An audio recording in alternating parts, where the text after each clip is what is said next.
And this episode is special because we finally have something you've all been waiting for, and that is our first drone. Let's go.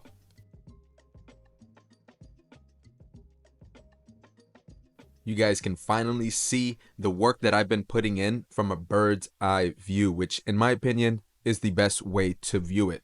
Now, what you're seeing is all of the structures, all of the earthworks that we made in order to hold water. Not only that, but we also made these nabo pits, which are these big circular or squarish or rectangular things that you're seeing, made to speed up the decomposing process. And so they're going to be filled with organic material. I'm super excited to show you guys that in action. But before then, I wanted to show you a blooper because, hey, this is like my third day on it and it can get a little scary because it's pretty fast. One of the greatest things that I have access to now is the ability to see the water lines or the veins of Mother Earth. I'm able to see and track, once they come in, the waters and how it moves throughout the land so that I can divert it in another area, pull it up and capture it in another area, or just do what I want, slow it up, create dams. And this just, it's like a cheat code. And so I'm super excited that I'm able to see these because it's so much easier to show you guys from a drone. Not only that, it looks like I found a pyramid. Just joking. Do not come to the land looking for one. But these rock structures are amazing. I don't understand how nature does it. I don't think I ever will. Right here is the peak that I reference so much and the views from it and why I love coming here, especially for the rocks. A really fun day of recording because I was joined by some friends of mine. Lime and Coco is their YouTube. They are a couple that does music for you guys. But before that, I wanted to show you guys some of the things that I brought to the land from sourcing it around my house. There are train tracks that has loads of cactus and agave just laying around unattended to, really just unbothered, and they are able to flourish. So I know that the land is not going to trip if I take some babies with me and transplant it over to an area that is going to be very similar to this one. It's rocky, it's sandy, it's compact, and it's growing well. And so I'm going to see how it does if I kind of mimic what's going on here with all this leaf litter. And that's what's going into the nabo pits today. Here is the harvest of the day. I even picked up some leaf litter because, hey, I can always use organic material. And look how huge they are. These are all babies. These are all runners. These are not main, like the main plants are not the main character, and so they were so easy to take out of the ground.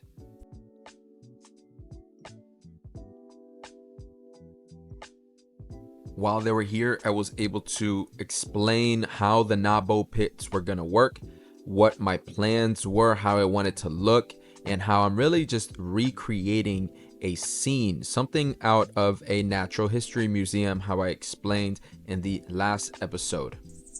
Deep down, I am an artist, and so I have these ideas, these visions that I want to see be brought to life. And for these nabo pits, I knew that I could recreate a little paradise, a little oasis in the desert, which is very fitting because of the name of the vlog, Project Oasis. And because we have been caring for the land, we get to see more animals like this antelope ground squirrel, which was stunning. I wish I was able to capture a better video of it. This is a reference picture so that you can see how different they are from other California ground squirrels. To me, they look very much like chipmunks, so I'm gonna call them chipmunks from now on. But I wanted to really build a home for them and build a home for, well, whoever wants to stay on this little pit. So I got the idea of constructing some type of tunnel, some type of little home for them within the pit. And so I am kind of detailing where I want the cactus to grow. I want the cactus to protect it because it protects them from hawks and the like. And so I'm gonna set up basically like this little oasis, this little scene that I can just observe how the life acts out here on its own with little influence from me. I'm just setting up the stage.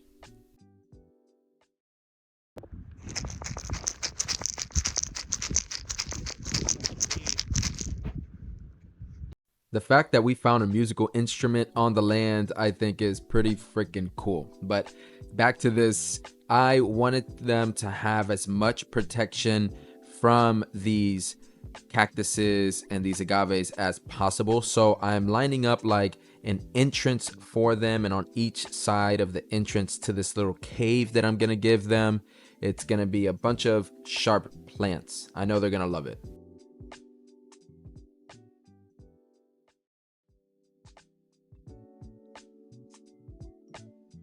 Is an exchange to the native animals on the land who are stewarding the land alongside me. This isn't something that is just me. I'm the greatest. I'm the only one that can do it. This is a cooperative effort. And I've described it on many videos before that I actually lean on them to leave their droppings, their carcasses, their seeds, everything.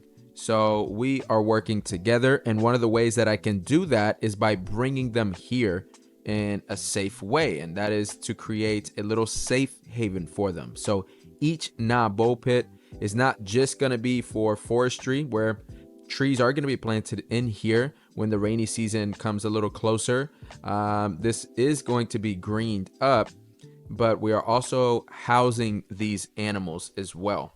Leftover cardboard that was really thick that I use at my warehouse at our business, and I thought, well, this is gonna make the perfect ground cover, but life had different plans and it was so hard to fold. I figured I'd make it into a little cave, and so I grabbed a bunch of rocks and make sure to fortify it so it doesn't cave in. It lasts a while. It has a blockage in the back so nobody gets taken from behind. Nobody gets snatched from behind. And so I put up a stick or a couple sticks to hold it up, a bunch of rocks, and then of course the leaf litter is going to go all around it. It's going to go on top of it. It's going to cover up some of these cactuses, and down the line it's only going to get more and more layers of this leaf litter. So this cave, I guess, is gonna get smaller and smaller, and they would need to really dig and find it, which is actually great for the ground squirrels, because then they're able to hide even better. So I don't know who's gonna use this.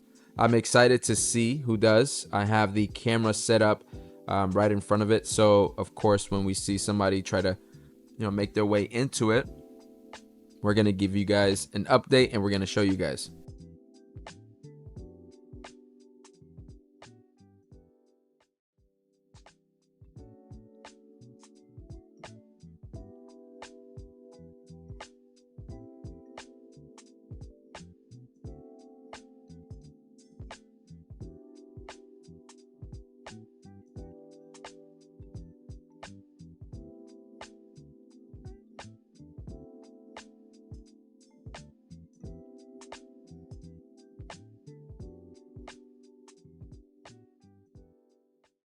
And here is the finished product for now, because there's always going to be more leaf litter that goes on top. The animals are going to be moving things around. Some of these cactuses or agaves might be eaten. I don't know. I'm hoping they are not. And this is what it looks like. It is so freaking cool. I'm sure in California this would run you about $1,000 a month, but out here for the native animals, it's free of charge. And on my way out, I made sure to spread some fruits, some dates, some blueberries, some seeds, just add more sweetness into the land. And I know that's a reason why these animals are coming so close to me and really trusting me with their presence. And that's it for today, folks. You will get an update next week on how things are going, and we may even fill up another bowl next week. So Go ahead and watch the rest of the videos in this vlog, and I'll see you later.